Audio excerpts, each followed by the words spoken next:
So welcome back, and congratulations once again for making your first Android app in the last section, and I hope you're looking forward to learning about Java in more detail. So Java is quite an old language created by Sun Microsystems, now Oracle, in 1995, but it's still very much in active use today, not only in Android applications, but learning Java will allow you to make server-based applications as well as desktop applications for both Windows and Mac. Minecraft, for example, was written in Java, as well as a number of business applications that are used very widely around the world. So learning it not only will allow you to make Android apps, but open up a number of different avenues for you as well. It's also what's known as an object-oriented language, which will allow you to learn that type of language as well. So it's a really worthwhile language to learn. Now, you'll notice here that I'm in my browser. I'm not in Android Studio, and that's where we're going to be spending the most of our time in this section. Mostly because every time I want to run a bit of code and show you what it does, I don't want to have to compile an Android app and wait for it to display on the phone. So I've chosen browxy.com. So go there on your computer now, and you should see pretty much exactly this page. If by any chance this website isn't available by the time you're watching this course, there are a number of other Java compilers out there. And indeed, if you don't like the one that I've chose, then feel free to just Google online Java compiler and you'll find a bunch that you can use there. They all do basically the same thing, but I'll show you just a few reasons why I think this one is worth using. Firstly, you've got the nice code view and output view, which is what you're generally going to want when you're doing some code.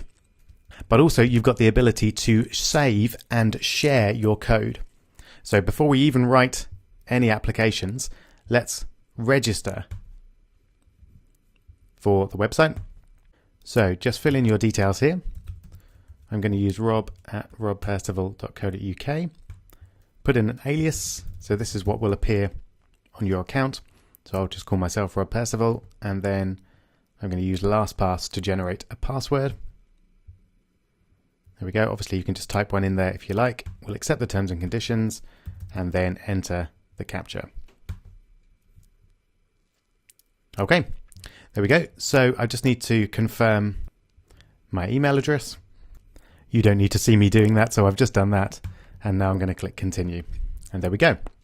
So now I'm logged in, and now I can save all my programs. So that's going to be a really useful thing for you to be able to do as you go along. Each program you make, you can save and then go back and view it and edit it later. And useful for both of us is when you have any problems that you can't figure out, then you can just share your saved program by clicking Get URL here. So if I just put some text in there, for example, and then click Get URL, then I'm given a URL which I can share. So if you want to post something in the forums, then you can post it using that URL, and then we'll all be able to see and run your code and try and tell you what's wrong. So that's a really useful feature, and that's why I've chosen to use this site to practice our Java. All right, but enough introduction.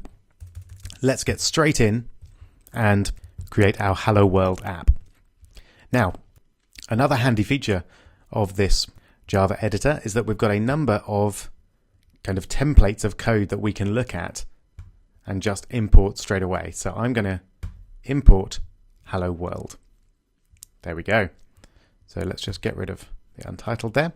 Now, some of these keywords and structures will be reasonably familiar to you as we used them in the last section. But now, as I said previously, we're going to look at them in much more detail. So first of all, let's just click Start up here to see what this does.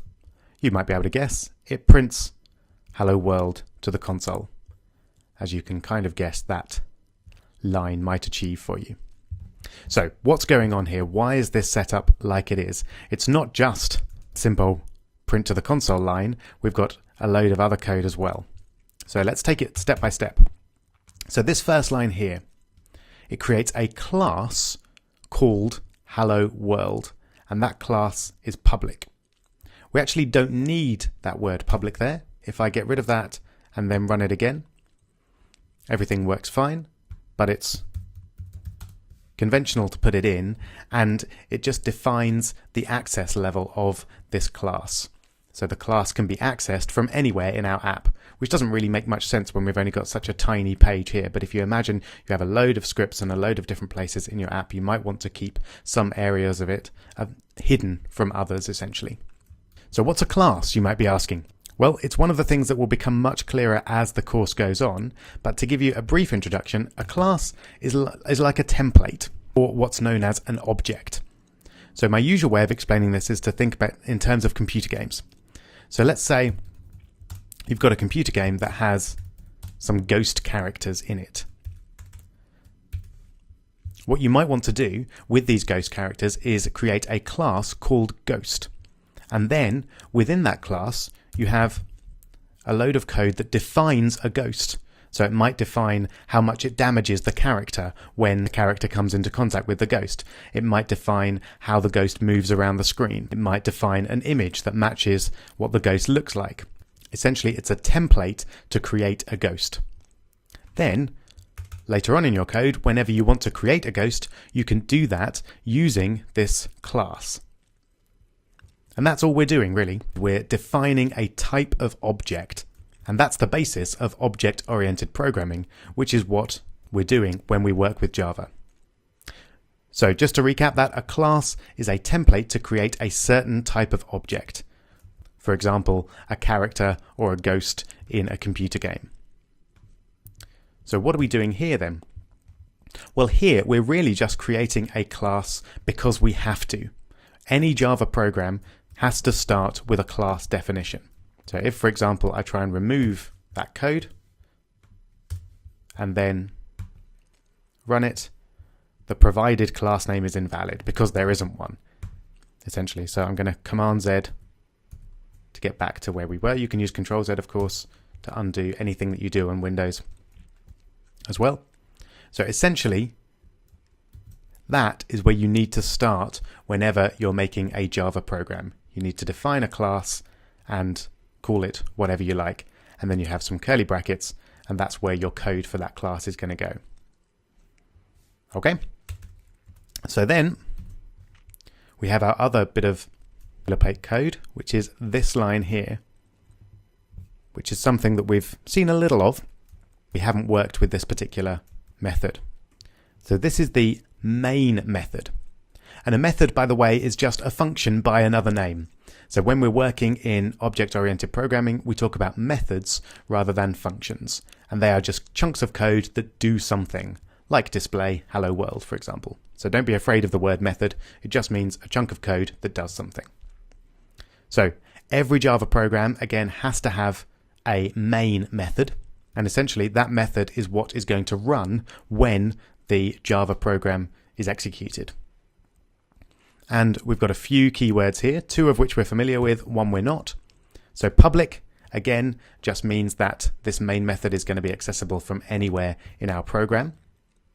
Void, we've seen before, means that the main method won't return anything. So just to remind you, you might have a function that doubles a number for some reason, and that function will then return something. So if you send the number 4 to it, it will return the number 8. If you send the number 10, it'll return the number 20. But this method is not returning anything, so we put void there. And the new keyword that we haven't seen before is static, and that's slightly tricky to define, so I'm just going to quickly go back to my ghost example. So let's say we have our ghost class.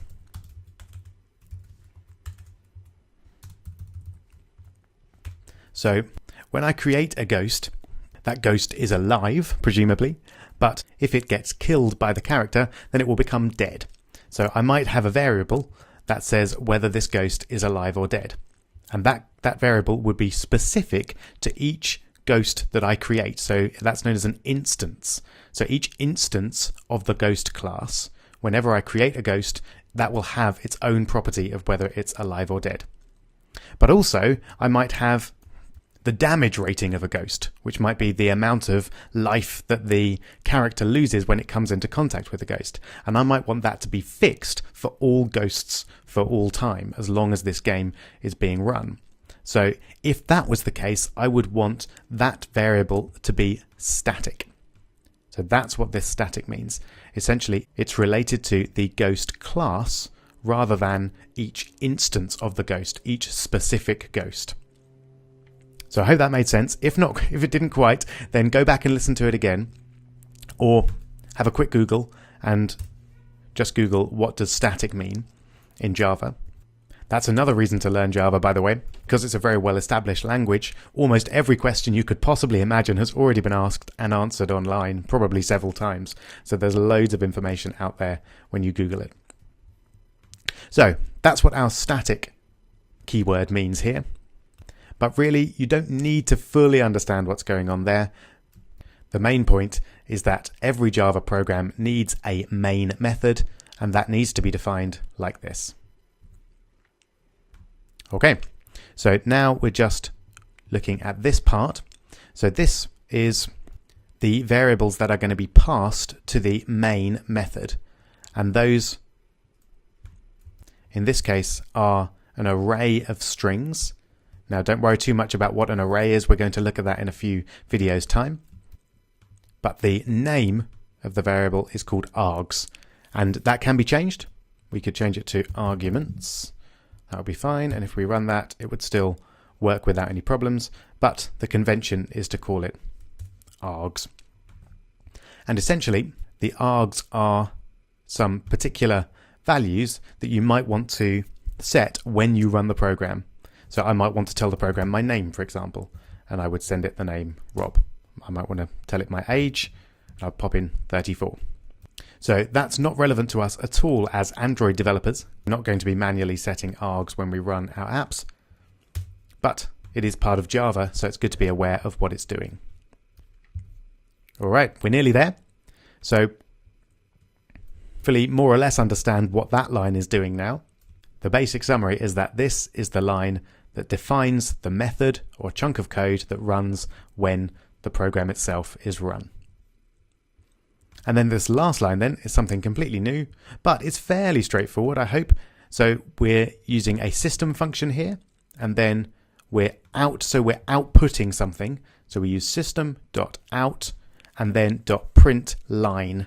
And the line that we want to print is hello world, which we put in double quotes there and in parentheses as well.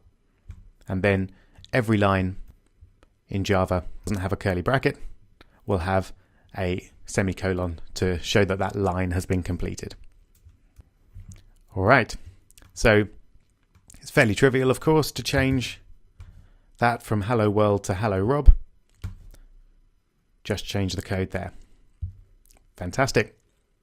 Right, so that's our introduction to how a Java program is laid out and what the basic lines are doing. The challenge in this video is to essentially recreate this from scratch. So stare at it and try and remember it in as much detail as you can, and then essentially just try and get rid of the whole thing and rewrite it. Maybe make it a little bit interesting, put something else here rather than hello world or hello Rob or whatever. But basically just try and remember this and write it out from scratch. Preferably telling yourself what each keyword is doing as you're writing it. Good luck.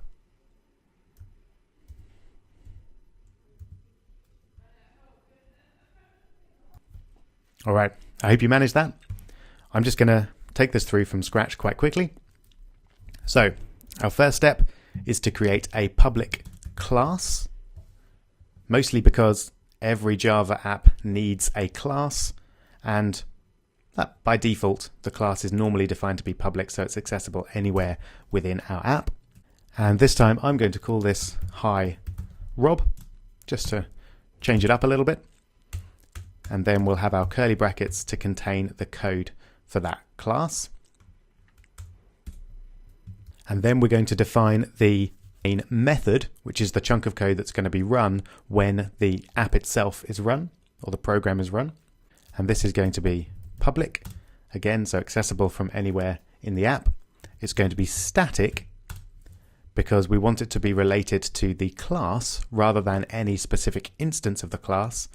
That doesn't really make sense in this class because we're not actually creating any instances of it, so don't really worry about what that's doing here. The main thing is that we need to put the word static in when we define the main method.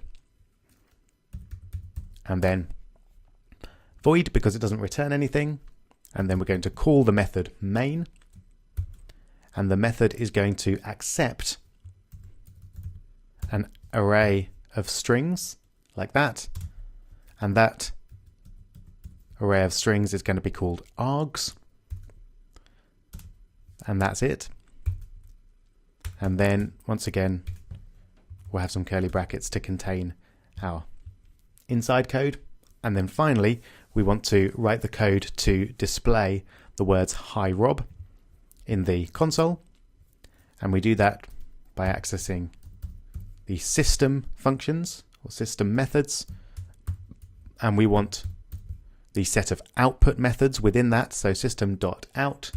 And then we want to print a line. So print ln. And the line that we want to print is "Hi Rob." And we contain that in double quotes. And we contain the double quotes in parentheses. And then a semicolon at the end of the line. Fantastic. So let's just run that and it works fine. Brilliant. So fairly straightforward. All we're doing is rewriting what we saw before, but hopefully that helped clarify in your mind what each bit of this code is doing. So I'm just going to save this program. So I'll call it Hello World. Okay. And then you can see that if you do that as well, it's saved there, and then you can edit it and publish it as well. And in the next lecture, you'll see a link to this code. So you'll be able to view code for each of these lectures and run it and edit it and test it for yourself. Not that you'll need to, of course, because you will have written it out yourself anyway as part of the challenges and as you're working your way through the videos. Great. So that's our Hello World Java program completed. In the next video, we'll see in more detail how to create and work with variables in Java. See you there.